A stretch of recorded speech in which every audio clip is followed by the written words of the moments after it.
ꯑꯍꯥꯟꯕꯃꯛꯇꯗ channel ꯑꯁꯤꯒꯤ ꯃꯥꯏꯀꯩꯗꯒꯤ ꯃꯌꯥꯝꯕꯨ ꯊꯣꯏꯕꯤ ꯃꯪꯒꯥꯡꯅ ꯇꯔꯥꯝꯅ ꯑꯣꯛꯆꯔꯤ꯫ ꯉꯁꯤꯁꯨ ꯃꯍꯧꯁꯥꯒꯨꯝꯅ ꯔꯤꯌꯦꯜ ꯍꯣꯔꯜ ꯁ꯭ꯇꯣꯔꯤ ꯑꯃ ꯄꯨꯗꯨꯅ ꯂꯥꯛꯆꯔꯤ꯫ ꯋꯥꯔꯤ ꯑꯁꯤꯒꯤ ꯃꯃꯤꯡꯅ ꯂꯝꯇ ꯊꯥꯡꯖꯒꯤ ꯀꯥꯎꯉꯝꯗ꯭ꯔꯕ ꯊꯧꯗꯣꯛ꯫ ꯋꯥꯔꯤ ꯑꯁꯤꯗ ꯍꯥꯞꯆꯔꯤꯕ ꯀꯦꯔꯦꯛꯇꯔ ꯈꯨꯗꯤꯡꯃꯛ ꯃꯌꯥꯝꯅ ꯅꯨꯡꯉꯥꯏꯅꯅꯕ ꯍꯥꯏꯗꯨꯅ ꯍꯥꯞꯆꯕꯅꯤ꯫ ꯋꯥꯔꯤ ꯑꯁꯤꯗ ꯁꯣꯏꯈꯤꯕ ꯋꯥꯍꯩ ꯋꯥꯇꯥ ꯌꯥꯎꯔꯕꯁꯨ ꯇꯥꯕꯤꯔꯤꯕ ꯃꯌꯥꯝꯅ ꯄꯨꯛꯆꯦꯜ ꯆꯥꯎꯅ ꯉꯥꯛꯄꯤꯒꯅꯤ꯫ ꯃꯌꯥꯝꯅ ꯆꯦꯅꯦꯜ ꯑꯁꯤꯗ ꯋꯥꯔꯤ ꯍꯥꯞꯄꯤꯅꯤꯡꯕ ꯏꯆꯤꯜ ꯏꯅꯥꯎ ꯌꯥꯎꯔꯒꯁꯨ ꯃꯊꯛꯇ ꯄꯤꯖꯔꯤꯕ ꯑꯩꯈꯣꯏꯒꯤ WhatsApp ꯅꯝꯕꯔ ꯑꯁꯤꯗ ꯄꯥꯎ ꯐꯥꯎꯕꯤꯔꯛꯇꯨꯅ ꯋꯥꯔꯤꯁꯤꯡ ꯑꯗꯨ ꯍꯥꯞꯄꯤꯕ ꯌꯥꯒꯅꯤ꯫ ꯃꯌꯥꯝꯅ ꯆꯦꯅꯦꯜ ꯑꯁꯤꯕꯨ ꯁꯄꯣꯔꯠ ꯇꯧꯕꯤꯕ ꯑꯣꯏꯅ ꯂꯥꯏꯛ, ꯀꯃꯦꯟ, ꯁꯦꯌꯔ ꯑꯃꯗꯤ ꯁꯕꯁꯀ꯭ꯔꯥꯏꯕ ꯇꯧꯕ ꯀꯥꯎꯕꯤꯔꯝꯒꯅꯨ꯫ ꯑꯗꯨꯗꯤ ꯃꯌꯥꯝ ꯋꯥꯔꯤ ꯑꯁꯤ ꯀꯔꯤ ꯀꯝꯗꯧꯔꯛꯄꯒꯦ ꯍꯥꯏꯕꯗꯨ ꯃꯌꯥꯝ ꯄꯨꯟꯅ ꯑꯃꯨꯛ ꯇꯥꯃꯤꯟꯅꯔꯁꯤ꯫ ꯅꯨꯃꯤꯠꯇꯨ ꯂꯝꯇꯥꯒꯤ ꯑꯍꯥꯟꯕ ꯊꯥꯡꯖ ꯅꯨꯃꯤꯠꯅꯤ꯫ ꯃꯌꯥꯝꯅ ꯂꯝꯇꯥ ꯊꯥꯡꯖ ꯅꯨꯃꯤꯠ ꯑꯁꯤ ꯉꯥꯄ꯭ꯔꯨꯝ ꯃꯆꯨꯝꯅ ꯏꯔꯨꯖꯔꯕꯗꯤ ꯐꯠꯇꯕꯗꯣ ꯁꯂꯥꯡꯕꯟ ꯀꯣꯛꯏ, ꯇꯤꯟꯃꯨ ꯂꯥꯏꯃꯨꯅ ꯆꯦꯟꯕ ꯉꯝꯗꯦ ꯍꯥꯏꯅꯁꯤ꯫ ꯃꯔꯝ ꯑꯗꯨꯗ ꯑꯩꯒꯤ ꯂꯩꯀꯥꯏ ꯑꯃꯠꯇꯗ ꯂꯩꯃꯤꯟꯅꯕ ꯑꯩꯒꯤ ꯏꯃꯥꯟꯅꯕ ꯈꯣꯡꯅꯦꯝ, ꯑꯕꯣꯏ ꯑꯃꯗꯤ ꯃꯥꯏꯀꯦꯜ, ꯑꯩꯈꯣꯏ ꯑꯍꯨꯝꯁꯨ ꯃꯃꯥꯡ ꯄꯥꯡꯅ ꯈꯔ ꯆꯠꯂꯒ ꯂꯩꯕ ꯉꯥ ꯐꯥꯅꯔꯛꯈ꯭ꯔꯕ ꯃꯇꯨꯡꯗ ꯀꯪꯗꯨꯅ ꯂꯩꯕ ꯉꯥꯒꯤ ꯐꯥꯔꯝ ꯑꯃꯗ ꯉꯥꯄ꯭ꯔꯨꯝ ꯇꯥꯟꯕ ꯂꯥꯛꯈꯤ꯫ ꯃꯇꯝ ꯑꯗꯣ ꯌꯥꯝꯅ ꯊꯦꯡꯕ ꯑꯣꯏꯗ꯭ꯔꯤ, ꯑꯌꯨꯛꯀꯤ ꯄꯨꯡ 9ꯒ ꯇꯥꯔꯛꯄ ꯑꯗꯨꯋꯥꯏꯗꯅꯤ꯫ ꯑꯩꯈꯣꯏ ꯃꯔꯤ ꯄꯨꯟꯅ ꯍꯥꯏꯅꯔꯤꯕ ꯉꯥ ꯐꯥꯔꯝ ꯑꯗꯨꯗ ꯂꯥꯛꯑꯝꯃꯤ꯫ ꯃꯐꯝ ꯑꯗꯣ ꯑꯩꯈꯣꯏ ꯂꯩꯀꯥꯏꯒ ꯌꯥꯝꯅ ꯂꯥꯞꯅꯕ ꯍꯥꯏꯕꯗꯨꯗꯤ ꯑꯣꯏꯗꯦ, ꯑꯗꯨꯅ ꯄꯨꯡꯈꯥꯏꯃꯨꯛꯇꯤ ꯑꯗꯨꯒꯤ ꯃꯇꯨꯡꯗ ꯑꯗꯨꯃꯛ ꯌꯧꯔꯝꯃꯤ꯫ ꯃꯥꯏꯀꯦꯜꯅ ꯌꯣꯝꯄꯥꯛ ꯑꯗꯨ ꯑꯩꯉꯣꯟꯗ ꯄꯤꯔꯛꯏ꯫ ꯑꯩꯁꯨ ꯉꯥꯄ꯭ꯔꯨꯝ ꯇꯥꯟꯕꯁꯦ ꯑꯗꯨꯛꯀꯤ ꯃꯇꯤꯛ ꯄꯥꯝꯖꯩ꯫ ꯑꯩꯅ ꯌꯣꯝꯄꯥꯛ ꯑꯗꯨ ꯄꯥꯏꯔꯒ ꯄꯦꯠꯂꯤ ꯄꯦꯠꯂꯤ ꯇꯧꯕ ꯂꯩꯕꯥꯛ ꯑꯗꯨ ꯇꯧꯔꯝꯃꯤ꯫ ꯃꯤꯅꯤꯠ 10ꯃꯨꯛ ꯇꯧꯔꯕ ꯃꯇꯨꯡꯗ ꯉꯥꯄ꯭ꯔꯨꯝ ꯑꯃ ꯐꯥꯔꯝꯃꯤ꯫ ꯑꯗꯨꯒꯤ ꯃꯇꯨꯡꯗ ꯄꯨꯡ ꯑꯃꯃꯨꯛ ꯂꯦꯞꯄ ꯂꯩꯇꯅ ꯉꯥꯄ꯭ꯔꯨꯝꯗꯣ ꯇꯥꯜꯂꯤ꯫ ꯍꯧꯖꯤꯛꯇꯤ ꯉꯥꯄ꯭ꯔꯨꯝꯗꯣ ꯐꯅ ꯌꯥꯝꯂꯛꯂꯤ꯫ ꯃꯔꯝ ꯑꯗꯨꯅ ꯄꯨꯡ 12 ꯇꯥꯗ꯭ꯔꯤꯉꯩ ꯀꯥꯔꯁꯦ ꯍꯥꯏꯅꯗꯨꯅ ꯑꯩꯈꯣꯏꯁꯨ ꯐꯥꯔꯝ ꯑꯗꯨꯒꯤ ꯅꯥꯀꯟꯗ ꯂꯩꯔꯤꯕ ꯄꯨꯈ꯭ꯔꯤ ꯑꯗꯨꯗ ꯂꯩꯈꯣꯝ ꯇꯩꯔꯕ ꯏꯁꯥ ꯄꯨꯝꯕꯗꯨ ꯆꯥꯝꯊꯣꯛꯂꯝꯃꯤ꯫ ꯄꯨꯝꯅꯃꯛ ꯑꯗꯨ ꯂꯣꯏꯔꯕꯗ ꯑꯩꯈꯣꯏ ꯃꯔꯤꯁꯨ ꯌꯨꯝꯇꯝꯅ ꯑꯃꯨꯛ ꯂꯥꯛꯑꯝꯃꯤ꯫ ꯃꯇꯝꯗꯣ ꯄꯨꯡ 12 ꯈꯔ ꯍꯦꯜꯂꯕ ꯃꯇꯝꯅꯤ꯫ ꯑꯩꯗꯤ ꯈꯨꯠꯇ ꯌꯣꯠ ꯑꯗꯨꯕꯨ ꯄꯥꯏꯗꯨꯅ ꯂꯥꯛꯏ, ꯑꯗꯨꯒ ꯑꯇꯩꯗꯨꯁꯨ ꯑꯩꯒꯤ ꯃꯥꯡ ꯊꯥꯗꯨꯅ ꯆꯠꯂꯤ꯫ ꯑꯩꯅ ꯃꯌꯥꯝꯒꯤ ꯇꯨꯡꯗꯅꯤ ꯂꯥꯛꯂꯤꯕꯁꯤ꯫ ꯑꯩꯈꯣই ꯄꯨꯟꯅ ꯑꯁꯨꯝꯅ ꯂꯥꯛꯂꯤꯉꯩ ꯃꯇꯝ ꯑꯗꯨꯗ ꯑꯩꯒꯤ ꯇꯨꯡꯗ ꯀꯅꯥꯒꯨꯝꯕ ꯑꯃ ꯂꯥꯛꯄꯒꯨꯝꯅ ꯍꯦꯛ ꯍꯦꯛ ꯇꯧꯔꯛꯈꯤ꯫ ꯑꯩꯁꯨ ꯀꯅꯥꯅꯣ ꯈꯟꯗꯨꯅ ꯇꯨꯡ ꯑꯗꯨ ꯑꯣꯟꯊꯣꯛꯇꯨꯅ ꯌꯦꯡꯂꯨꯕ ꯃꯇꯝ ꯑꯗꯨꯗ ꯀꯅꯥꯁꯨ ꯂꯩꯔꯝꯗꯦ꯫ ꯑꯩꯅ ꯑꯁꯨꯝ ꯀꯣꯏꯅ ꯌꯦꯡꯂꯛꯑꯝꯃꯤ꯫ ꯃꯇꯝ ꯑꯗꯨꯗ ꯀꯣꯛꯇ ꯀꯣꯛꯌꯦꯛ ꯌꯦꯠꯄ ꯃꯤꯑꯣꯏ ꯑꯃ ꯎꯔꯝꯃꯤ꯫ ꯅꯨꯄꯥ ꯑꯗꯨꯕꯨ ꯑꯩꯅ ꯃꯌꯦꯛ ꯂꯥꯛꯁꯤꯟꯅꯕ ꯀꯨꯞꯊꯅ ꯌꯦꯡꯂꯝꯃꯤ꯫ ꯑꯗꯨꯕꯨ ꯇꯥꯟꯖꯥ ꯑꯗꯨꯗ ꯑꯩꯒꯤ ꯏꯃꯥꯟꯅꯕ ꯃꯥꯏꯀꯦꯜꯅ ꯑꯩꯒꯤ ꯈꯨꯠꯇꯨ ꯆꯤꯡꯗꯨꯅ ꯊꯦꯡꯈ꯭ꯔꯦ ꯍꯥꯏꯅ ꯂꯛꯂꯝꯃꯤ꯫ ꯑꯩꯁꯨ ꯅꯨꯄꯥ ꯃꯁꯛ ꯑꯗꯨ ꯈꯪꯅꯤꯡꯕ ꯐꯥꯎꯈꯤ, ꯑꯗꯨꯕꯨ ꯏꯃꯥꯟꯅꯕ ꯑꯗꯨꯅ ꯊꯦꯡꯈ꯭ꯔꯦ ꯍꯥꯏꯕꯗꯒꯤ ꯑꯩꯈꯣꯏ ꯃꯔꯤꯁꯨ ꯍꯥꯊꯨ ꯍꯥꯊꯨ ꯌꯨꯝꯇꯝꯅ ꯍꯜꯂꯛꯂꯝꯃꯤ꯫ ꯑꯩꯈꯣꯏꯁꯨ ꯌꯨꯝ ꯌꯧꯔꯕ ꯑꯗꯨꯗ ꯉꯥꯄ꯭ꯔꯨꯝꯗꯨ ꯏꯔꯨꯖꯅꯕꯒꯤꯗꯃꯛ ꯄꯨꯔꯛꯇꯨꯅ ꯕꯥꯔꯇꯤꯟꯗ ꯌꯥꯎꯔꯤꯕ ꯏꯁꯤꯡꯗ ꯉꯥꯄ꯭ꯔꯨꯝ 3 ꯍꯥꯞꯂꯝꯃꯤ꯫ ꯃꯗꯨꯒꯤ ꯃꯇꯨꯡ ꯑꯩꯈꯣꯏ ꯃꯔꯤꯁꯨ ꯏꯔꯨꯖꯔꯝꯃꯤ꯫ ꯇꯟꯖꯥ ꯑꯗꯨꯗ ꯂꯩꯀꯥꯏ ꯑꯗꯨꯒꯤ ꯑꯉꯥꯡ ꯈꯔꯁꯨ ꯈꯨꯠꯅꯥꯎꯕꯤꯃꯨꯛ ꯆꯥꯎꯕ ꯉꯥꯄ꯭ꯔꯨꯝ 1-2 ꯏꯁꯤꯡꯗ ꯊꯥꯗꯗꯨꯅ ꯏꯔꯨꯖꯔꯝꯃꯤ꯫ ꯃꯗꯨꯗ ꯑꯩꯅ ꯉꯥꯄ꯭ꯔꯨꯝ ꯑꯆꯧꯕ 3 ꯑꯗꯨ ꯄꯤꯔꯝꯃꯤ꯫ ꯑꯉꯥꯡꯁꯤꯡ ꯑꯗꯨꯁꯨ ꯍꯔꯥꯎꯅ ꯑꯗꯨꯃꯛ ꯂꯧꯍꯧꯏ꯫ ꯑꯁꯨꯝꯅ ꯑꯩꯈꯣꯏ ꯃꯔꯤ ꯌꯨꯝꯗ ꯆꯪꯂꯗꯨꯅ ꯆꯥꯛ ꯆꯥꯅꯈꯤ꯫ ꯑꯗꯨꯕꯨ ꯑꯩꯗꯤ ꯆꯥꯛ ꯆꯥꯕ ꯐꯥꯎ ꯃꯤꯠꯇ ꯐꯤꯉꯧ ꯁꯦꯠꯄ ꯀꯣꯛꯌꯦꯛ ꯌꯦꯠꯄ ꯅꯨꯄꯥ ꯑꯗꯣ ꯑꯗꯨꯃꯛ ꯎꯕꯒꯨꯝꯅ ꯇꯧꯗꯨꯅ ꯂꯩꯈꯤ꯫ ꯆꯥꯛ ꯑꯗꯨ ꯇꯣꯛꯂꯕ ꯃꯇꯨꯡꯗ ꯑꯩ ꯐꯃꯨꯡꯗ ꯉꯥꯏꯍꯥꯛ ꯍꯤꯞꯊꯔꯝꯃꯤ꯫ ꯉꯥꯏꯍꯥꯛ ꯍꯤꯞꯂꯤꯉꯩꯒꯤ ꯑꯩꯒꯤ ꯋꯥꯈꯜ ꯑꯁꯦ ꯉꯁꯥꯏ ꯎꯈꯤꯕ ꯅꯨꯄꯥ ꯑꯗꯨꯒꯤ ꯑꯗꯨꯃꯛ ꯈꯜꯂꯝꯃꯤ꯫ ꯇꯟꯖꯥ ꯑꯗꯨꯗ ꯑꯩꯒꯤ ꯐꯣꯟꯗ ꯏꯃꯥꯟꯅꯕ ꯈꯣꯡꯅꯦꯝꯒꯤ ꯀꯣꯜ ꯂꯥꯛꯈꯤ꯫ ꯀꯣꯜ ꯂꯥꯛꯄꯒꯤ ꯔꯤꯡꯇꯣꯟ ꯃꯈꯣꯜ ꯑꯗꯨꯗ ꯑꯩ ꯏꯁꯥ ꯑꯁꯦ ꯈꯪꯄ꯭ꯔꯦꯛ ꯈꯪꯈꯤ꯫ ꯑꯩꯁꯨ ꯐꯣꯟ ꯑꯗꯨ ꯄꯥꯏꯗꯨꯅ ꯌꯦꯡꯂꯝꯃꯤ꯫ ꯑꯗꯨꯒ ꯑꯩꯅ ꯑꯁꯨꯝꯅ ꯍꯥꯏꯔꯝꯃꯤ, "ꯚꯥꯏ ꯈꯣꯡꯅꯦ, ꯅꯪꯁꯤꯁꯨ ꯃꯇꯥꯡ ꯆꯥꯗꯦ" ꯑꯁꯤ ꯍꯥꯏꯗꯨꯅ ꯍꯥꯏꯈꯤꯔꯝꯃꯤ꯫ ꯃꯗꯨꯗ ꯃꯥꯅ ꯑꯃꯨꯛ ꯀꯔꯤ ꯇꯧꯔꯒꯦ ꯍꯥꯏꯅ ꯍꯪꯂꯛꯑꯝꯃꯤ꯫ ꯃꯗꯨꯗ ꯑꯩꯅ "ꯀꯩꯁꯨ ꯇꯧꯗꯦꯗ, ꯄꯣꯊꯥꯕ ꯍꯧꯔꯛꯄꯒ ꯀꯣꯜ ꯇꯧꯔꯛꯄꯅꯤ" ꯑꯁꯤ ꯍꯥꯏꯅ ꯈꯨꯝꯈꯤ꯫ ꯑꯗꯨꯅ ꯅꯨꯃꯤꯠ 5-6ꯅꯤꯗꯤ ꯑꯗꯨꯃꯛ ꯍꯧꯈ꯭ꯔꯦ꯫ ꯅꯣꯡꯃ ꯑꯩꯈꯣꯏ ꯃꯔꯤ ꯃꯐꯝ ꯑꯃꯗ ꯂꯝ ꯀꯣꯏꯕ ꯂꯥꯛꯈꯤ꯫ ꯑꯩꯈꯣꯏ ꯃꯔꯤꯁꯨ ꯀꯥꯔ ꯑꯃ ꯊꯧꯗꯨꯅ ꯂꯥꯛꯑꯝꯃꯤ꯫ ꯑꯩꯈꯣꯏꯅ ꯁꯨꯝ ꯂꯥꯛꯄꯗ ꯃꯐꯝ ꯐꯖꯕ ꯑꯃ ꯊꯦꯡꯅꯔꯝꯃꯤ꯫ ꯃꯐꯝ ꯑꯗꯣ ꯌꯧꯕꯒ ꯑꯩꯈꯣꯏ ꯃꯔꯤꯁꯨ ꯐꯣꯇꯣ ꯀꯌꯥ ꯀꯥꯞꯂꯤ꯫ ꯇꯟꯖꯥꯗꯨꯗ ꯅꯨꯄꯤ ꯂꯩꯁꯥꯕꯤ ꯑꯃ ꯆꯍꯤ 18-muꯛ ꯁꯨꯔꯕꯤ ꯅꯨꯄꯤ ꯑꯃ ꯃꯐꯝ ꯑꯗꯨꯗ ꯊꯤꯕ ꯐꯪꯈꯤꯗ꯭ꯔꯦ ꯍꯥꯏꯗꯨꯅ ꯃꯌꯥꯝ ꯋꯥ ꯍꯥꯏꯅꯔꯝꯈꯤ꯫ ꯑꯩꯈꯣꯏ ꯁꯨꯃꯌꯥꯝ ꯃꯔꯛꯇ ꯆꯪꯗꯨꯅ ꯃꯇꯧ ꯀꯔꯝꯅ ꯊꯤꯕ ꯐꯪꯗ꯭ꯔꯤꯕꯅꯣ ꯍꯥꯏꯅ ꯍꯪꯂꯝꯃꯤ꯫ ꯃꯗꯨꯗ ꯅꯨꯄꯤ ꯑꯗꯨꯒꯤ ꯃꯃꯥꯟꯅꯕꯤꯅꯤ ꯍꯥꯏꯕꯤ ꯅꯨꯄꯤ ꯑꯃꯅ ꯑꯁꯨꯝꯅ ꯍꯥꯏꯔꯛꯈꯤ꯫ ꯏꯃꯥꯟꯅꯕꯤꯗꯨꯒ ꯑꯩꯒ ꯃꯐꯝ ꯑꯁꯤꯗ ꯌꯧꯔꯛꯄꯒ ꯐꯣꯇꯣ ꯀꯌꯥ ꯑꯃ ꯅꯝꯃꯤꯟꯅꯔꯝꯃꯤ꯫ ꯑꯗꯨꯒꯤ ꯃꯇꯨꯡꯗ ꯃꯥꯁꯨ ꯐꯣꯇꯣ ꯅꯝꯂꯕꯅꯤ꯫ ꯉꯥꯏꯍꯥꯛ ꯑꯩꯈꯣꯏꯁꯨ ꯅꯨꯡꯁꯥ ꯁꯥꯕꯁꯦ ꯅꯨꯡꯁꯥ ꯐꯪꯗꯕ ꯃꯐꯝ ꯑꯃ ꯌꯦꯡꯂꯨꯁꯦ ꯍꯥꯏꯗꯨꯅ ꯃꯇꯝ ꯑꯗꯨꯗ ꯏꯃꯥꯟꯅꯕꯤꯒ ꯑꯗꯨꯃꯛ ꯊꯤꯕ ꯐꯪꯈꯤꯗ꯭ꯔꯦ꯫ ꯏꯃꯥꯟꯅꯕꯤꯗꯣ ꯂꯥꯏꯒꯤ ꯅꯨꯡꯁꯤꯠꯁꯨ ꯂꯩꯕꯅꯤ꯫ ꯃꯌꯥꯝ ꯑꯃꯨꯛꯇ ꯐꯪꯅꯕ ꯊꯤꯃꯤꯟꯅꯁꯤ ꯑꯁꯤ ꯍꯥꯏꯅ ꯍꯥꯏꯔꯒ ꯅꯨꯄꯤ ꯑꯗꯣ ꯀꯞꯁꯤ꯫ ꯑꯗꯨꯗꯒꯤꯗꯤ ꯑꯩꯈꯣꯏ ꯃꯔꯤꯅ ꯃꯐꯝ ꯑꯗꯨꯒꯤ ꯈꯔ ꯆꯪꯁꯤꯟꯗꯨꯅ ꯀꯨꯌꯦꯡ ꯌꯦꯡꯂꯝꯃꯤ, ꯑꯗꯨꯕꯨ ꯄꯥꯛ ꯍꯦꯛꯇꯗꯤ ꯐꯪꯕ ꯉꯝꯂꯝꯗꯦ꯫ ꯑꯩꯈꯣꯏ ꯃꯔꯤꯁꯨ ꯇꯣꯉꯥꯟ ꯇꯣꯉꯥꯟꯅ ꯅꯨꯄꯤ ꯑꯗꯨꯕꯨ ꯊꯤꯔꯝꯃꯤ꯫ ꯑꯩꯗꯤ ꯑꯁꯣꯡꯕ ꯃꯐꯝ ꯑꯃꯗꯤ ꯂꯩꯀꯨꯠꯁꯤꯡꯗ ꯑꯣꯏꯅ ꯑꯅꯝꯕ ꯊꯤꯔꯝꯃꯤ꯫ ꯑꯇꯩꯗꯨꯒ ꯑꯩꯒ ꯊꯤꯔꯤꯕꯁꯦ ꯃꯐꯝꯗꯣ ꯇꯣꯉꯥꯟ ꯇꯣꯉꯥꯟꯕꯅ ꯑꯩꯅ ꯆꯠꯂꯤꯕ ꯃꯥꯏꯀꯩ ꯑꯗꯨꯗꯗꯤ ꯀꯅꯥꯁꯨ ꯂꯥꯛꯇꯦ꯫ ꯑꯩ ꯏꯇꯣꯝꯇꯅꯤ꯫ ꯑꯩꯁꯨ ꯆꯤꯡꯅꯕ ꯃꯐꯝ ꯈꯔꯗꯤ ꯊꯤꯔꯨꯔꯤ, ꯑꯗꯨꯕꯨ ꯐꯪꯗꯦ꯫ ꯀꯣꯟꯅꯊꯪꯗ ꯂꯧꯇꯥꯡꯁꯪ ꯏꯪꯈꯣꯜ ꯀꯣꯏꯕ ꯃꯤꯒꯤ ꯄꯣꯊꯥꯁꯪ ꯑꯃ ꯑꯩꯅ ꯎꯔꯨꯔꯤ꯫ ꯃꯐꯝ ꯑꯗꯨ ꯍꯦꯛ ꯌꯦꯡꯕꯗ ꯀꯔꯤꯒꯨꯝꯕ ꯈꯔ ꯂꯩꯔꯤꯕꯒꯨꯝꯅ ꯃꯐꯝ ꯑꯗꯨ ꯃꯥꯜꯂꯤ꯫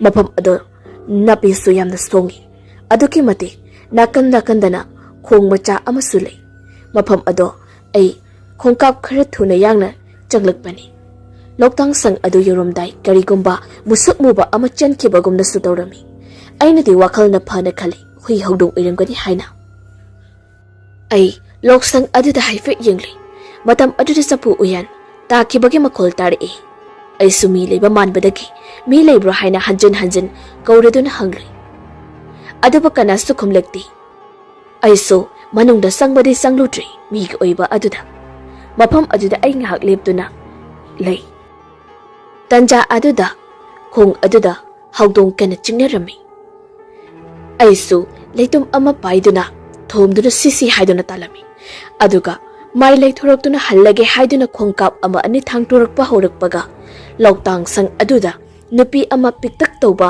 ꯈꯣꯟꯖꯦꯜꯗ "ꯑꯩꯕꯨ ꯄꯨꯕꯤꯒꯅꯨ, ꯑꯩꯕꯨ ꯊꯝꯕꯤꯔꯝꯃꯨ" ꯑꯁꯤ ꯍꯥꯏꯅ ꯀꯞꯅ ꯀꯞꯅ ꯍꯥꯏꯕꯗꯨ ꯇꯥꯔꯛꯈꯤ꯫ ꯈꯣꯟꯖꯦꯜ ꯑꯗꯨ ꯇꯥꯔꯨꯕꯗ ꯑꯩ ꯏꯁꯥ ꯑꯁꯦ ꯇꯨ ꯆꯨꯡꯈꯤꯕ ꯈꯪꯍꯧꯗꯦ꯫ ꯑꯩꯁꯨ ꯃꯥꯡꯈ꯭ꯔꯤꯕ ꯅꯨꯄꯤ ꯑꯗꯨ ꯑꯣꯏꯔꯝꯒꯅꯤ ꯈꯟꯗꯨꯅ ꯁꯪ ꯑꯗꯨꯒꯤ ꯃꯅꯨꯡꯗ ꯆꯪꯂꯩ꯫ ꯃꯇꯝ ꯑꯗꯨꯗ ꯁꯪ ꯑꯗꯨꯒꯤ ꯀꯥꯆꯤꯜ ꯑꯃꯗ ꯅꯨꯄꯤ ꯑꯃ ꯃꯈꯨꯠꯁꯨ ꯏ ꯈꯔ ꯇꯩꯗꯨꯅ ꯃꯁꯥ ꯑꯗꯨ ꯊꯨꯞꯆꯤꯟꯗꯨꯅ ꯂꯩꯕꯗ ꯎꯔꯝꯃꯤ꯫ ꯅꯨꯄꯤ ꯑꯗꯨꯒꯤ ꯃꯁꯥ ꯄꯨꯝꯕꯁꯨ ꯍꯨꯃꯥꯡꯅ ꯄꯨꯡꯆꯣꯠ ꯆꯣꯠꯂꯝꯃꯤ꯫ ꯅꯨꯄꯤ ꯑꯗꯨꯗ ꯑꯩꯅ ꯃꯍꯥꯛꯄꯨ ꯃꯐꯝ ꯑꯁꯤꯗ ꯃꯇꯧ ꯀꯔꯝꯅ ꯂꯩꯔꯝꯂꯤꯕꯅꯣ, ꯅꯍꯥꯛꯄꯨ ꯀꯅꯥꯅꯣ ꯍꯥꯏꯅ ꯍꯪꯂꯨꯏ꯫ ꯑꯗꯨꯕꯨ ꯅꯨꯄꯤ ꯑꯗꯨꯒꯤ ꯃꯃꯤꯠ ꯑꯗꯣ ꯑꯩꯉꯣꯟꯗ ꯆꯥꯗꯧꯕ ꯃꯈꯩ ꯌꯦꯡꯗꯨꯅ ꯂꯩ꯫ ꯑꯩ ꯇꯁꯦꯡꯅ ꯅꯨꯄꯥ ꯑꯣꯏꯔꯕꯁꯨ ꯑꯩ ꯅꯨꯄꯤ ꯑꯗꯣ ꯑꯀꯤꯕ ꯐꯥꯎꯔꯛꯏ꯫ ꯇꯟꯖꯥ ꯑꯗꯨꯗ ꯃꯐꯝ ꯑꯗꯣ ꯅꯨꯡꯁꯤꯠ ꯀꯟꯅ ꯀꯟꯅꯁꯨ ꯁꯤꯜꯂꯛꯈꯤ꯫ ꯁꯪ ꯑꯗꯨꯁꯨ ꯑꯔꯤꯕ ꯑꯣꯏꯕꯅ ꯇꯦꯛꯈꯤꯒꯗꯧꯕ ꯌꯥꯝꯅ ꯃꯥꯜꯂꯤ꯫ ꯅꯨꯄꯤ ꯑꯗꯨꯅ ꯑꯩꯒꯤ ꯈꯨꯠ ꯑꯁꯤꯗ ꯇꯥꯞ ꯄꯥꯏꯔꯛꯈꯤ꯫ ꯑꯗꯨꯒ "ꯅꯪ ꯆꯠꯈ꯭ꯔꯣ,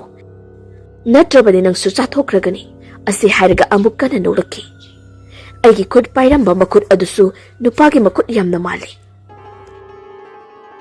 ꯏꯃꯥꯟꯅꯕ ꯑꯍꯨꯝꯗꯨꯁꯨ ꯑꯩ ꯂꯥꯛꯃꯟꯗꯦ ꯍꯥꯏꯕꯗꯨꯗ ꯃꯈꯣꯏ ꯑꯍꯨꯝꯁꯨ ꯃꯥꯡꯈꯤꯕ ꯅꯨꯄꯤ ꯑꯗꯨꯒꯤ ꯃꯃꯥꯟꯅꯕꯤꯁꯤꯡ ꯑꯗꯨ ꯇꯧꯔꯒ ꯑꯩꯒꯤ ꯈꯣꯡꯒꯨꯜ ꯂꯩꯔꯛꯈꯤ꯫ ꯑꯩꯁꯨ ꯃꯤ ꯑꯅꯤꯔꯛ ꯁꯨꯔꯝꯂꯕꯗꯤ ꯐꯒꯗꯧꯕꯅꯤ꯫ ꯏꯇꯣꯝꯇꯒ ꯑꯣꯏꯔꯤ, ꯃꯐꯝ ꯑꯗꯨ ꯂꯝꯍꯥꯡꯒ ꯑꯣꯏꯔꯤ, ꯑꯩ ꯇꯁꯦꯡꯅ ꯑꯀꯤꯕ ꯍꯥꯏꯕꯗꯨ ꯑꯣꯏꯔꯤ꯫ ꯑꯩꯅ ꯈꯜꯂꯤ ꯅꯨꯄꯤ ꯑꯁꯤ ꯕꯨꯠ ꯑꯣꯏꯔꯝꯒꯅꯤ ꯍꯥꯏꯅ꯫ ꯃꯦꯟꯃꯥꯟ ꯇꯥꯗꯕ ꯋꯥꯈꯜ ꯃꯌꯥꯝꯁꯤꯅ ꯃꯔꯝ ꯑꯣꯏꯔꯒ ꯑꯩ ꯇꯨꯡ ꯍꯟꯗꯨꯅ ꯁꯪ ꯑꯗꯨꯗꯒꯤ ꯊꯣꯛꯅꯅꯕ ꯍꯣꯠꯅꯔꯝꯃꯤ꯫ ꯅꯨꯄꯤ ꯑꯗꯨꯁꯨ ꯃꯁꯥ ꯃꯅꯥ ꯏꯐꯥ ꯐꯥꯕ ꯃꯈꯩ ꯑꯩꯉꯣꯟꯗ ꯃꯨꯟꯅꯗꯤ ꯑꯗꯨꯝ ꯌꯦꯡꯂꯤ꯫ ꯑꯩꯁꯨ ꯁꯪ ꯑꯗꯨꯒꯤ ꯊꯣꯡꯖꯤꯜ ꯑꯗꯨ ꯍꯦꯛ ꯂꯥꯟꯕꯒ ꯍꯟꯅ ꯌꯦꯡꯂꯝꯗ ꯆꯦꯜꯂꯛꯂꯝꯃꯤ꯫ ꯃꯇꯝ ꯑꯗꯨꯗ ꯁꯪ ꯑꯗꯣꯝꯗ ꯅꯣꯛꯄꯒꯤ ꯈꯣꯟꯖꯦꯜ ꯍꯧꯅ ꯇꯥꯔꯛꯈꯤ꯫ ꯇꯟꯖꯥ ꯑꯗꯨꯗ ꯃꯥꯏꯀꯦꯜ, ꯈꯣꯡꯅꯦꯝ ꯑꯃꯗꯤ ꯑꯕꯣꯏꯅ ꯑꯩꯕꯨ ꯎꯕꯗꯒꯤ ꯏꯅꯥꯛ ꯇꯝꯅ ꯆꯦꯟꯁꯤꯜꯂꯛꯑꯝꯃꯤ꯫ ꯉꯥꯏꯍꯥꯛꯀꯤ ꯃꯇꯨꯡꯗ ꯅꯨꯄꯤꯁꯤꯡ ꯑꯗꯨꯁꯨ ꯌꯧꯔꯛꯂꯝꯃꯤ꯫ ꯃꯇꯝ ꯑꯗꯨꯗ ꯑꯩꯉꯣꯟꯗ ꯃꯣꯏꯅ ꯀꯩꯗꯧꯔꯒꯦ ꯍꯥꯏꯅ ꯍꯪꯂꯛꯏ꯫ ꯑꯩ ꯉꯥꯏꯍꯥꯛꯇꯤ ꯈꯨꯝꯐꯝꯒ ꯈꯪꯂꯝꯗꯦ꯫ ꯑꯕꯣꯏꯅ ꯏꯁꯤꯡ ꯕꯣꯇꯜ ꯑꯃ ꯄꯨꯔꯛꯂꯝꯃꯤ꯫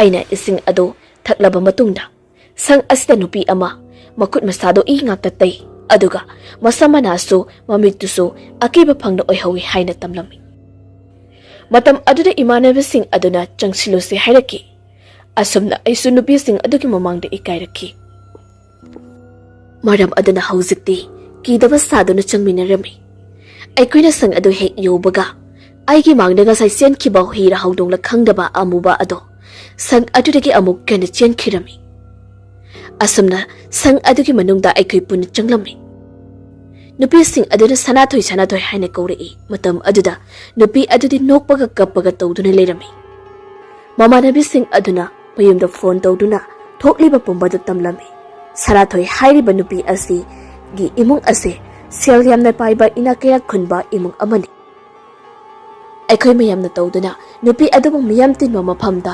ꯊꯦꯝꯅꯧꯗꯨꯅ ꯄꯨꯔꯛꯂꯝꯃꯤ꯫ ꯑꯗꯨꯕꯨ ꯅꯨꯄꯤ ꯑꯗꯨꯗꯤ ꯍꯧꯖꯤꯛꯁꯨ ꯃꯔꯣꯟ ꯃꯔꯤ ꯈꯪꯗꯕ ꯋꯥ ꯉꯥꯛꯇꯅꯤ ꯍꯥꯏꯔꯤꯕꯁꯤ꯫ ꯑꯁꯨꯝꯅ ꯑꯩꯈꯣꯏ ꯄꯨꯝꯕ ꯌꯧꯔꯗꯨꯅ ꯂꯩꯔꯝꯃꯤ꯫ ꯉꯥꯏꯍꯥꯛꯀꯤ ꯃꯇꯨꯡꯗ ꯁꯅꯥꯊꯣꯏꯒꯤ ꯃꯃꯥ ꯃꯄꯥ ꯃꯆꯤꯟ ꯃꯅꯥꯎꯁꯨ ꯂꯥꯛꯂꯝꯃꯤ꯫ ꯃꯈꯣꯏꯒꯤ ꯂꯩꯀꯥꯏꯒꯤ ꯑꯃꯥꯏꯕ ꯑꯃꯁꯨ ꯌꯥꯎꯔꯛꯂꯝꯃꯤ꯫ ꯑꯃꯥꯏꯕ ꯑꯗꯨ ꯎꯕꯗ ꯑꯩ ꯏꯁꯥꯗ ꯌꯥꯝꯅ ꯍꯩꯅꯗꯕ ꯑꯃ ꯐꯥꯎꯔꯝꯃꯤ꯫ ꯑꯗꯨꯒ ꯑꯃꯥꯏꯕ ꯑꯗꯨꯅ ꯁꯦꯠꯂꯛꯈꯤꯕ ꯐꯤꯖꯣꯜ ꯑꯗꯨꯁꯨ ꯂꯝꯇ ꯊꯥꯡꯖ ꯅꯨꯃꯤꯠꯇ ꯎꯈꯤꯕ ꯑꯗꯨꯒ ꯆꯞ ꯃꯥꯟꯅꯩ꯫ ꯑꯃꯥꯏꯕ ꯑꯗꯨꯅ ꯅꯨꯄꯤ ꯑꯗꯨꯒꯤ ꯃꯁꯥ ꯄꯨꯝꯕꯗꯣ ꯂꯥꯏꯒꯤ ꯐꯤ ꯃꯥꯟꯕ ꯑꯉꯧꯕ ꯑꯃꯅ ꯐꯠ ꯐꯠ ꯀꯟꯗꯨꯅ ꯂꯥꯏꯒꯤ ꯑꯣꯏꯕ ꯂꯥꯏꯔꯣꯟ ꯈꯔꯁꯨ ꯁꯣꯟꯕ ꯍꯧꯔꯝꯃꯤ꯫ ꯂꯥꯏꯔꯣꯟ ꯁꯣꯟꯕ ꯑꯗꯨꯗ ꯃꯔꯝ ꯑꯣꯏꯔꯒ ꯅꯨꯄꯤ ꯑꯗꯣ ꯋꯥꯁꯨ ꯉꯥꯡꯗ ꯇꯨꯃꯤꯟꯅ ꯅꯣꯛꯃꯤ ꯅꯣꯛꯃꯤ ꯇꯧꯗꯨꯅ ꯂꯩꯔꯝꯃꯤ꯫ ꯑꯃꯥꯏꯕ ꯑꯗꯨꯅ ꯅꯨꯄꯤ ꯑꯗꯨꯒꯤ ꯃꯀꯣꯛꯇ ꯃꯈꯨꯠꯇꯨꯅ ꯑꯃꯨꯛ ꯅꯥꯟꯊꯕꯤꯔꯝꯃꯤ꯫ ꯃꯇꯝ ꯑꯗꯨꯗ ꯅꯨꯄꯤ ꯑꯗꯣ ꯒ꯭ꯌꯥꯟ ꯂꯥꯛꯄꯒꯨꯝꯅ ꯑꯀꯣꯏꯕꯗ ꯀꯣꯏꯅ ꯂꯩꯅ ꯌꯦꯡꯂꯝꯃꯤ꯫ ꯑꯗꯨꯒ ꯃꯃꯥ ꯃꯄꯥꯕꯨ ꯎꯕꯗ ꯏꯃꯥ ꯕꯕꯥ ꯑꯩ ꯀꯩꯗꯧꯔꯒꯦ ꯍꯥꯏꯅꯁꯨ ꯍꯪꯂꯝꯃꯤ꯫ ꯑꯗꯨ ꯍꯥꯏꯔꯒ ꯍꯧꯒꯠꯂꯛꯀꯦ ꯇꯧꯔꯝꯃꯤ꯫ ꯑꯗꯨꯕꯨ ꯅꯨꯄꯤ ꯑꯗꯨ ꯍꯧꯒꯠꯄ ꯑꯗꯨꯃꯛ ꯉꯝꯈꯤꯗ꯭ꯔꯤ꯫ ꯑꯩꯅ ꯃꯥꯏꯀꯦꯜ ꯑꯕꯣꯏ ꯑꯃꯗꯤ ꯈꯣꯡꯂꯦꯝꯗ ꯆꯠꯂꯁꯤ ꯍꯥꯏꯅ ꯍꯥꯏꯕꯗꯒꯤ ꯑꯃꯨꯛ ꯑꯩꯈꯣꯏ ꯑꯃꯨꯛ ꯌꯨꯝꯗ ꯍꯜꯂꯛꯑꯝꯃꯤ꯫ ꯌꯨꯝ ꯌꯧꯔꯕꯗ ꯏꯃꯥꯟꯅꯕ ꯑꯕꯣꯏꯅ ꯑꯁꯨꯝꯅ ꯍꯥꯏꯔꯛꯏ꯫ ꯚꯥꯏ ꯅꯣꯏꯗꯤ ꯈꯪꯂꯝꯂꯣꯏ ꯉꯁꯥꯏ ꯅꯨꯄꯤꯗꯣ ꯑꯩꯗꯤ ꯃꯁꯛ ꯈꯪꯉꯤ꯫ ꯃꯗꯨꯗ ꯑꯩꯈꯣꯏꯅ ꯃꯇꯧ ꯀꯔꯝꯅ ꯅꯪꯅ ꯈꯪꯂꯤꯕꯅꯣ ꯍꯥꯏꯅ ꯍꯪꯂꯝꯃꯤ꯫ ꯑꯕꯣꯏꯅ ꯑꯃꯨꯛ ꯃꯈꯥ ꯇꯥꯅ ꯑꯁꯨꯝꯅ ꯍꯥꯏꯔꯛꯏ꯫ ꯑꯁ ꯅꯣꯏꯁꯤꯗꯤ ꯂꯩꯀꯥꯏ ꯑꯅꯤ ꯂꯥꯜꯂꯒ ꯂꯩꯕ ꯅꯨꯄꯤꯗꯨ ꯐꯥꯎ ꯈꯪꯗꯕ? ꯃꯃꯥꯡꯒꯤ ꯆꯍꯤꯗ ꯅꯨꯄꯥ ꯑꯃꯒ ꯒꯥꯔꯤ ꯑꯦꯛꯁꯤꯗꯦꯟꯗ ꯂꯩꯈꯤꯗꯕꯗꯣ ꯑꯗꯨꯒ ꯀꯣꯏꯅꯔꯝꯕ ꯁꯅꯥꯇꯣꯝꯕꯤ ꯍꯥꯏꯕꯗꯨꯅꯤ꯫ ꯑꯩꯗꯤ ꯑꯕꯣꯏꯅ ꯍꯥꯏꯔꯤꯕ ꯅꯨꯄꯥ ꯑꯗꯨꯗꯤ ꯃꯁꯛ ꯈꯪꯉꯤ꯫ ꯅꯨꯄꯥ ꯑꯗꯨꯁꯨ ꯑꯩꯈꯣꯏ ꯃꯥꯒꯤ ꯃꯅꯥꯎꯄꯤꯒꯤ ꯌꯨꯝꯒ ꯅꯛꯅꯕꯅꯤꯅ ꯅꯨꯄꯥ ꯑꯗꯨꯗꯤ ꯈꯪꯉꯤ ꯑꯗꯨꯒ ꯅꯨꯄꯤ ꯑꯗꯨꯗꯤ ꯈꯪꯗꯦ꯫ ꯑꯗꯨꯕꯨ ꯑꯕꯣꯏꯅꯗꯤ ꯈꯪꯉꯤ ꯍꯥꯏꯗꯨꯅ ꯃꯉꯣꯟꯗ ꯑꯩꯅ ꯑꯃꯨꯛ ꯋꯥꯍꯪ ꯑꯃ ꯍꯪꯂꯨꯏ꯫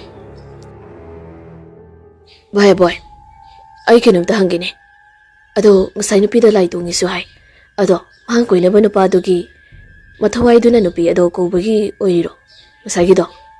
ꯑꯁꯤ ꯍꯥꯏꯅ ꯍꯧꯂꯨꯏ꯫ ꯃꯗꯨꯗ ꯏꯃꯥꯟꯅꯕ ꯑꯍꯨꯝꯗꯨꯁꯨ ꯑꯣꯏꯔꯝꯒꯅꯤ ꯍꯥꯏꯅ ꯍꯥꯏ꯫ ꯑꯗꯣ ꯑꯩꯗꯤ ꯑꯇꯩ ꯂꯥꯏꯔꯤ ꯉꯁꯥꯏꯒꯤ ꯑꯃꯥꯕꯒꯤ ꯃꯤꯠꯌꯦꯡꯗꯣ ꯀꯩꯅꯣꯝ ꯏꯇꯧ ꯇꯧꯗ꯭ꯔꯣ? ꯑꯁ ꯑꯩ ꯑꯗꯨ ꯍꯥꯏꯕꯗꯣ ꯀꯤꯖꯩ ꯎꯕꯗ꯫ ꯑꯁ ꯚꯥꯏ ꯅꯪꯗꯤꯕꯀꯣ ꯅꯨꯄꯥ ꯃꯥꯟꯗꯦꯍꯦ ꯀꯩꯝ ꯈꯜꯂꯨꯅꯣ꯫ ꯑꯃꯥꯏꯕꯗꯣ ꯌꯥꯝꯅ ꯐꯕ ꯑꯃꯥꯏꯕꯅꯤ꯫ ꯑꯗꯣ ꯃꯁꯦ ꯂꯥꯏ ꯁꯥꯟꯅꯕ ꯑꯃꯥꯏꯕꯗꯤ ꯃꯥꯜꯂꯤ꯫ ꯑꯗꯣ ꯑꯇꯩ ꯂꯥꯏꯔꯤ ꯍꯣꯔꯦꯟ ꯅꯨꯡꯗꯥꯡꯗꯤ ꯈꯔ ꯄꯥꯏꯁꯤꯗꯅ ꯀꯨꯏꯔꯦ ꯄꯥꯏꯈꯤꯗꯕ꯫ ꯑꯩꯈꯣꯏ ꯃꯌꯥꯝꯁꯨ ꯍꯣꯏ ꯍꯥꯏꯅ ꯂꯣꯏꯅ ꯌꯥꯔꯝꯃꯤ꯫ ꯁꯦꯜ ꯈꯔ ꯈꯥꯏꯒꯠꯅꯔꯒ ꯌꯦꯟ ꯀꯦꯖꯤ 2 ꯂꯧꯔꯨꯔꯝꯃꯤ꯫ ꯑꯗꯨꯒ ꯈꯣꯡꯅꯦꯝ ꯍꯣꯏꯗ ꯌꯦꯟ ꯑꯗꯨ ꯊꯣꯡꯂꯝꯃꯤ꯫ ꯈꯣꯡꯅꯦꯝꯅ ꯌꯦꯟ ꯊꯣꯡꯂꯤꯉꯩ ꯑꯕꯣꯏ ꯈꯣꯏꯅꯤꯁꯨ ꯒꯥꯔꯤ ꯃꯆꯥ ꯑꯃ ꯊꯧꯗꯣꯛꯇꯨꯅ ꯌꯨ ꯃꯌꯨꯝ 5 ꯑꯃꯨꯛ ꯂꯧꯔꯦ꯫ ꯑꯗꯨꯒ ꯈꯣꯡꯅꯦꯝꯒꯤ ꯀꯥꯗ ꯑꯩꯈꯣꯏ ꯑꯅꯤ ꯍꯤꯞꯇꯨꯅ ꯂꯩ꯫ ꯑꯩꯗꯤ ꯏꯁꯥꯁꯦ ꯀꯩꯗꯧꯔꯕꯅꯣ ꯈꯪꯗꯦ꯫ ꯑꯃꯥꯏꯕ ꯑꯗꯨꯒ ꯅꯨꯄꯤ ꯃꯆꯥ ꯑꯗꯨꯒ ꯑꯗꯨꯃꯛ ꯎꯗꯨꯅ ꯂꯩ꯫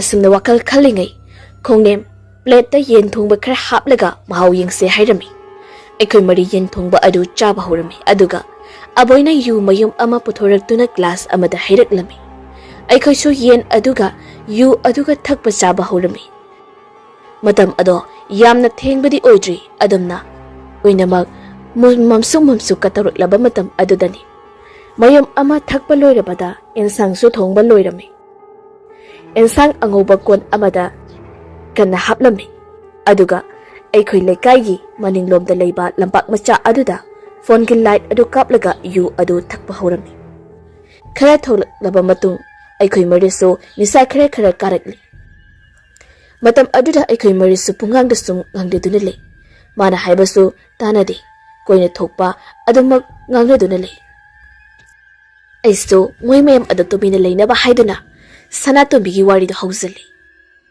ꯃꯇꯝ ꯑꯗꯨꯗ ꯃꯣꯏ ꯑꯍꯨꯝ ꯑꯗꯣ ꯉꯥꯏꯍꯥꯛ ꯇꯨꯃꯤꯟꯅ ꯂꯩ꯫ ꯑꯩꯅ ꯑꯃꯨꯛ ꯑꯁꯨꯝꯅ ꯍꯥꯏꯔꯝꯃꯤ꯫ ꯅꯣꯏ ꯑꯍꯨꯝꯗ ꯑꯩꯅ ꯍꯥꯏꯗꯣꯛꯇꯕ ꯋꯥꯔꯤ ꯑꯃ ꯂꯩ꯫ ꯋꯥꯔꯤ ꯑꯗꯣ ꯅꯣꯏꯁꯨ ꯇꯥꯎ꯫ adubu phagi oinasu logano.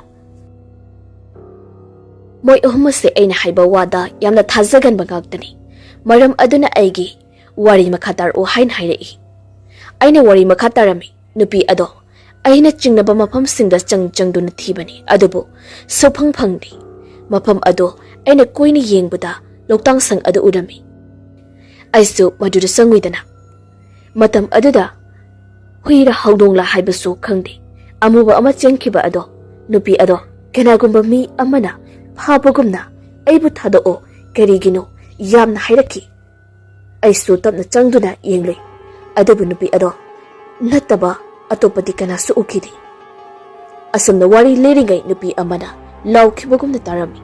Matang ado yamna sukiki. Adubu aikoi maridi kharasu kaya kigandi maram aduna yu makhatana thaklami. Yu thakpa loirabada nungdangi pung 9 mu tarakli. Matang aduda aikoina famliba mafam aduda sahing mihing manam jut namlaki. Mikuptuda tu chungkibasu khangodi. Aikoi marisu makhatana leirudri. Yumda adumak laktuna pothanarami. Nongmanumit amada aiga khongnemga thabak ama chatloi. Numito lam khar lapana maram oiraga halakpada lambida gari su yaramde maram aduna lamang amada gari ado shemlami. Aidi sauning bana loiri numit ado nong su khara mangba numini mafam ado lamhang oibana pungsik su siki. Gari du su semyaba semlabaso yakidri. Aikai ani gari ado illaga laikai amabu yorabadi yare haibagi maongda la ame. Aduba lamang ado landringi nong su kana taba haurakli. Nong khak oirabaso phaba nuksisu yawbana kana sitba hauраklami. Akoiba aduda sum yenglubada farm khredi leiribada urami. Mafam aduda leiriba yum aduda nong thupa oina sanglami.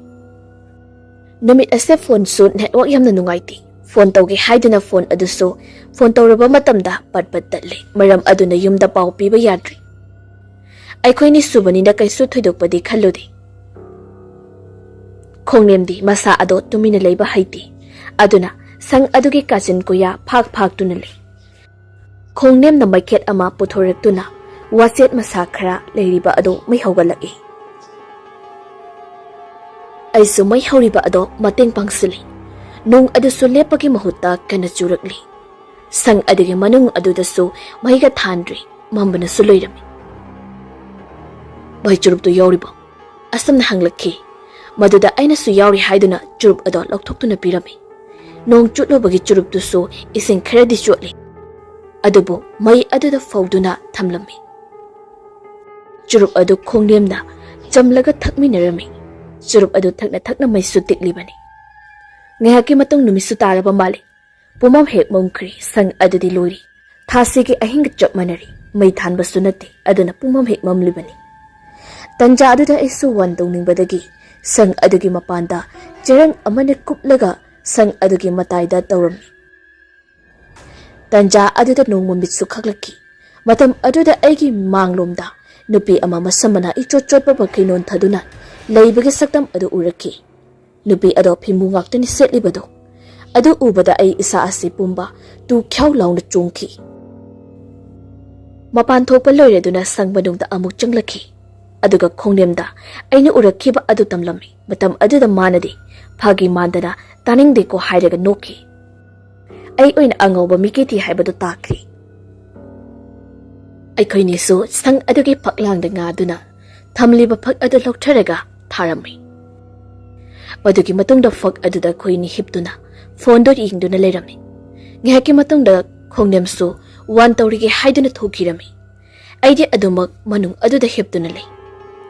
Ngihaki matungda khongnem adu kanano malairi haina kanna lauraga chinsilaki. Aisu hiplambadagi khangprek khangi. Aina kaidawrage bai khongnem haina hanglai. Maduda mana bai kanano mama panda lehauri.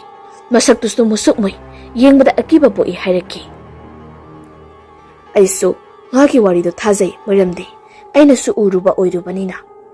Aikhoini sang adugi thong ado chai amana ngaklaga hiptuna lei.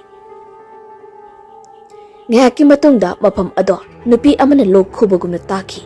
Adobo aikhoini kaisu tadaba sajei. Asunna churamba nong aduso tapna hangba haurakli. nong hangkraba aduda sang adudi akoibada kanagumba ama chatpagumna khongthang makhol taraki aikhoinu su tasenduna adumak tumina lei ngahak leirega kaujeng haurosu kana khongba haurakli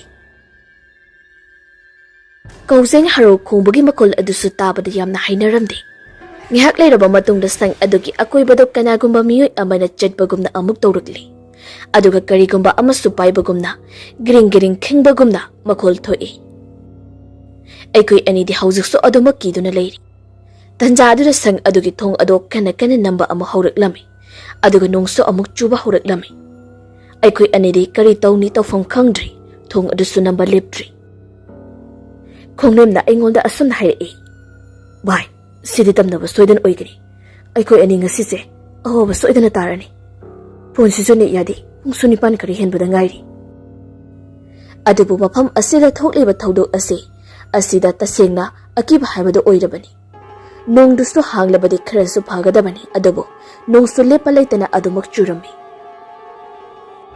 ngihakti tamdabadusu lepti aikhoini na mai adu waset khara amu haptuna mai adu kana sahle matam aduda tamnaramba adu ngihakti chaplepki nungdangi pung 12 khara helakpa matam aduda aikhoini su adum tumthakri pung ani makhai khara helakpa matamda isa ase omchaknabagumna tawrakhi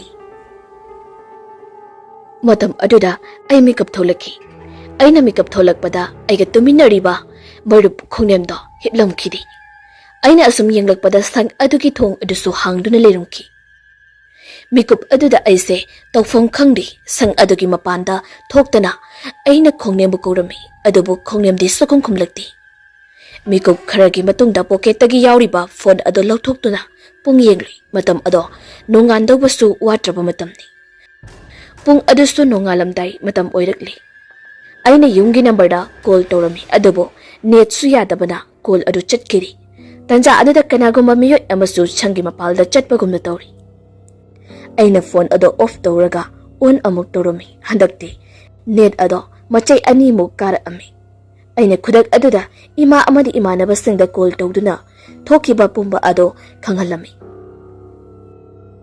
ima amadi imanaba marup singduna mafam hairo hauzuba laki hairaki adubu nongandrabadi mafam aduwaido khangba ngamlaroi nonganbaga hairaki haina aina khungki yumgi alan singju aigi pau adu tabada leifam khangdraduna nongalamdai aduda amaiba ama thiba horaki aisu itomda oibaga khongnembu mafam kaida leirage haibado thiba ngam lamkhidi asumna pung amani housing khrabada amamba matamda loikiduna anganba haibado oirakhi amaromdana aigi imana amaiba thibado phangmandabadagi aigi marup Michael amade aboida nahan nupi ama yengkhiba amaiba adugi leikaidi chatlaga amaiba aduda imana amade aigi marup aniduna paudo pumba tamlaba matungda gari ama tawduna aikhoina leiriba mafam adu tamna lakhi phone gi matam oibana aikhoina leiriba mafam aduso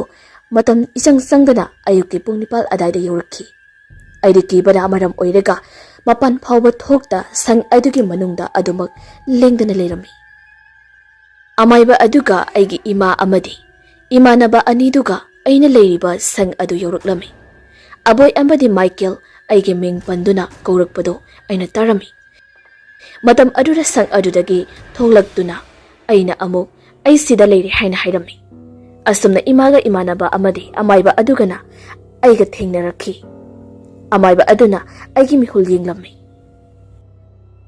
aduga asumna hairei ibungo nahaki mahi mayai onthokna sukan kreda nahak bu loba lakpada nahaki namanabado awaba takhibani adubu karisu khalunu ko ai laitainagi nakhoisu lengdana adumak tumina layu aduga nahaki namanaba adunane karamba matamda thokibano nahak khangba ngambra aisa matam chupsabadi khangdabana khangdi haina adumak khongki adubu aina mikap tholaklaba matamda ma leiramdaba matamdo nongalamdai pung 3:30 taraklaba matamdani haina aina khomkhirami amaiba adusu thawai yauna hotnabirami amaiba adusu aingonda haifet yenglaga wahang kaya hanglai aina sopakum chumna piki Asumna amaiba aduna laigi potlam cheram khara puthoraktuna sang adugi maninglomda puthokhirami. Adugi matangda amaiba adugi laigi oiba lai sontinchon sonba horakhi. Amaiba aduna lai khoiram lingai mafam aduda nusit asaba amadi abuma manam sunamlaki. Aigi imadi machin adu menje. Imada engonda matau kiramna tauribano noibu ngarang na ngalingai matamda lakpo yadra haina pakatna haizare. Maduda aina garang thokiba pombadu tamlami. Lambida laklingai gari yakhidaba amadi nong churakhibagi ahinga tamnakhiba aina ukhiba akiba saktam pumnamak ado imada suliduna tamami. Amaiba adu sulai khurambada loirabada aikogi nakta mafam aduda haire. Ibunga hauzikti khara ludori. Namanabado thawai nupiduna ngahonduna pukri. Adubu panglap lapnadi chatkidri. Thawai nupi asi nakhoina oknaruba oibanane. Thawai nupi asina noibu pamido. Noi marinane mana pamlibasi. Noi marigi manungda thawai nupi asina khwaide pambadi nahakni. Adubune nahake mapok mai ina kanbana thawai nupi asigane chanadabani. Maram adunane namanaba asida dasa oina takibani. Pare pumnamakto haujikti loina haukri. Namanaba asi haujik lamna chatringi. Awaba nengdringi nui ani ahungane aiga thirusi. Ainane nakhoida haigadawudi. Namanabado hek phangbaga nakhoi ahum kana phagadawudi ko. Aduga namanaba adugi mayanane chikhanba phau yadi. Chikhandada bhono. Haujik mahaki masadane thawai nupi adu yauribani. Amaibadu ainadi ahanba ubada yamna kikhibani. Adubu ngasi mahakna aikhoigi phanaba honabirakpa asida apenba poksei. Aida tasengna amaiba amaibi asi ubada akiba aduma poksei. Asana aigi imaga loinana aikhoi manga khongnembu chingnaba mafam khuding thiduna laami. Adubu pak hekta phangba ngamdi. Aikhoina thiriba asisu from adugi manung khara changsilaga leiba uyamna hauba mafam amadani. Mafam adu isuk suklaga yamna suki. Aikoi mayamna thiba phangdraba aduda amaiba aduna laigi pochai oiba khara puthoraktuna laimit thanduna yenglami. Amaiba aduna makut adu makharomda thinduna jaga ama hairi. Hairiba mafam adura sangduna yengluba matamda imanaba ado kachil amada karigumba I thokpa jiba macha ama saidu nokflet tawduna leiribado thingnarakhi. Amaiba aduna laison adu sonduna phu haina kami. Matam aduda imanabado sauduna kana chenki. Aikoi humna tarnaraga namdana amuk pharami. Adugi matungda amaiba ado khongnemgi makutta lang angauba amaki khirami. Lang angauba ado ki khibadagidi imanabado tumin adumak laikhirami. Amaiba aduna imanaba ase yumda puduna laikhromdradi yar haibadagi imanaba khoina lakliba gari asoba aduda tonghali.